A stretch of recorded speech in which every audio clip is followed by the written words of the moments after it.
বিএনপির প্রতি কি এনসিপির আস্থা আছে? না, বিএনপির প্রতি এনসিপির কোনো আস্থা নাই।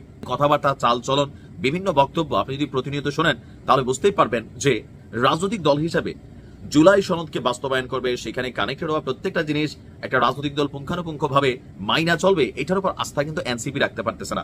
ডক্টর মোহাম্মদ ইউনূস সরকারের ক্ষমতা গ্রহণের সম্ভবত 361 বা 62 জন পরিপূর্ণ হতে যাচ্ছে। এই ইস্যুতে কোন ধরনের ঘোষণা আসবে, সেটা কোনটা? জুলাই ঘোষণাপত্র। এই সনদ শুধু আমার আপনার পরীক্ষার সার্টিফিকেটের মতন অথবা চেয়ারম্যান সার্টিফিকেটের মতন কোন সনদ নয়। এই সনদে অনেক কিছু নির্ভর করবে আগামীর বাংলাদেশের।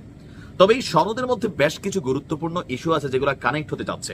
আর এই সনদটা ডক্টর মোহাম্মদ ইউনূসের ইন্টারিম সরকার থেকে রাজনৈতিক সরকারের হাতে গেলে কতদূর বাস্তবায়ন হবে সন্দেহ আছে খোদ এনসিপির বা এই জুলাই আন্দোলনের যারা যোদ্ধা বা প্রথম সারির নায়ক হিসেবে যাদেরকে আমরা চিনি, সেই নাহিদ ইসলাম থেকে অনেকেই সংশয় প্রকাশ করছেন এবং তারা বলছেন যে কোন রাজনৈতিক সরকারের হাতে গেলে এই জুলাই বা এখানে যে বিষয়গুলো কানেক্টেড হতে যাচ্ছে এগুলা বাস্তবায়ন হবে না।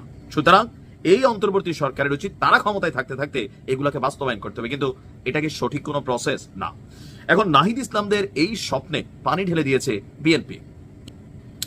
নির্বাচন এবং সংবিধান সংশোধন নিয়ে কালকে একটা বক্তব্য দিয়েছেন দলটির স্থায়ী কমিটির সদস্য আমির খসরু মাহমুদ চৌধুরী। যে সংবিধান সংশোধন করতে হলে তা অবশ্যই সংসদের মধ্য দিয়েই করতে হবে, বাইরে কোনোভাবেই তা সম্ভব না। আমরা যতদূর জানি যে আপনার এই জুলাই সনদের মধ্যে সংবিধান সংশোধনের কিছুটা ইস্যু আছে, আর এই ইস্যুটা যেভাবে এনসিপি চাচ্ছে যে এই সরকার করে দিতে, কিন্তু এই সরকার কি এখন জনগণ কর্তৃক নির্বাচিত সরকার? না, বিশেষ প্রয়োজনে, বিশেষ সময়ে, বিশেষ কারণে আপনার এই সরকারটা গঠিত হয়েছিল, যেখানে রাজনৈতিক দলগুলোর সাপোর্ট ছিল।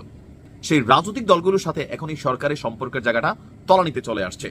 আমির খসরু সাহেব বলছেন সংবিধানের যে কোনো সংশোধন করতে হলে তা সংসদের মাধ্যমেই করতে হবে এবং এর জন্য সব রাজনৈতিক দলকে জনগণের কাছ থেকে ম্যান্ডেট নিতে হবে। গণতান্ত্রিক এবং স্বচ্ছ প্রক্রিয়ার মাধ্যমে যদি কোনো পরিবর্তন আনতে হয় তা সংসদের বাইরে সম্ভব নয়। আগামীর গণতান্ত্রিক প্রক্রিয়াকে বাধাগ্রস্ত করতে চায়, নির্বাচনকে বাধাগ্রস্ত করতে চায়, তারা আসলে গণতন্ত্র কিংবা সংসদীয় ব্যবস্থায় বিশ্বাস করেন না। তারা ঠিক কি চায় তা তারা নিজেরাও জানে না। এই কথাটা এনসিপি জানে, তারা কখনোই ক্ষমতায় যাবে না। এমপি তো দূরের কথা, একটা উপজেলা চেয়ারম্যান অথবা লোকাল পর্যায়ে চেয়ারম্যানও পাশ করে কিনা সেখানে সন্দেহ আছে। ক্ষমতায় বিএনপি যাবে এটা মোটামুটি চোখ বন্ধ করেই বলা যায়, কারণ বাংলাদেশের মানুষের রাজনৈতিক ভাইব তো বিএনপি নয়তো আওয়ামী লীগ, এদের সাথে জোট বাইদা বাকি দলগুলো টিকে থাকতে পারে, কিন্তু স্বতন্ত্রভাবে একটা দল গিয়া ক্ষমতায় যাবে এটা এনসিপিও ভালো করে জানে, যেটা বিএনপি এখন তো তারা যেটা আস্থা রাখতে পারতেছে না, সেইখানে তাদের প্রতি অন্য রাজনৈতিক দলগুলো কি আস্থা রাখার মতো জায়গা আছে বা এই দেশের জনগণের তাও কিন্তু নাই। আমি করা সমালোচনা করি এই কারণেই যে আমারও ভিডিওগুলো কিন্তু এখনো চ্যানেলে আছে।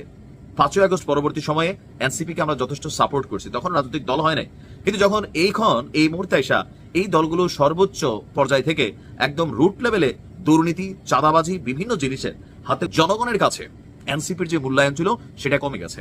তো এখন এনসিপি যে স্বপ্নটা দেখছে জুলাই সনদ নিয়া বা এটার বাস্তবায়নের যে প্রক্রিয়া, তারা ভাবছে যে আওয়ামী লীগ নিষিদ্ধের মতন হয়তো চাপ দিয়ে এটা করাই ফেলবে, আদৌ কিন্তু এটা সম্ভব হবে না।